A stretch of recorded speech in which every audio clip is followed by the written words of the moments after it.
Israel and the United States, on the grounds of possible future threats, resorted to the use of force against Iran in serious violation of international law and Iran's sovereignty. What's more, striking Iranian nuclear facilities that are placed under the IAEA safeguards sets a bad precedent, which threatens the international non-proliferation regime, which China once again unequivocally condemns.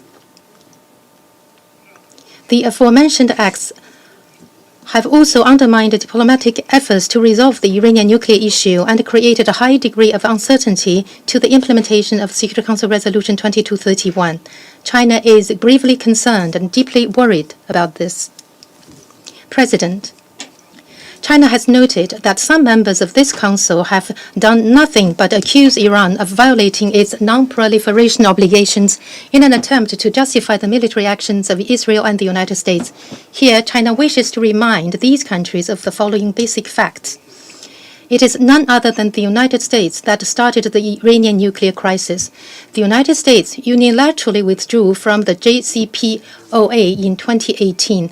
Thereafter, it reinstated and escalated unilateral sanctions against Iran and adopted measures of maximum pressure which prevented Iran from enjoying the economic dividends conferred by the agreement and forced the country to reduce fulfilling its obligations under the agreement.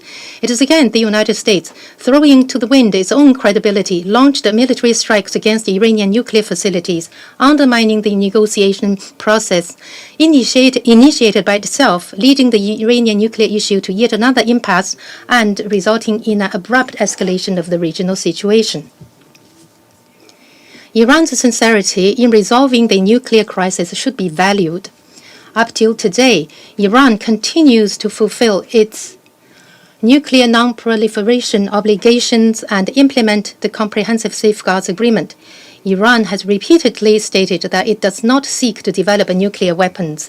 It conducted several rounds of professional and pragmatic negotiations with the United States in a constructed manner and never abandoned its diplomatic efforts. However, some countries, citing the report of the Director General of IAEA in a one-sided manner and ignoring the positive aspects of Iran's cooperation with the agency, pushed for the adoption of a resolution by the IAEA Board of Governors without adequate consultations, thus jeopardizing the atmosphere of dialogue while intensifying tension and confrontation.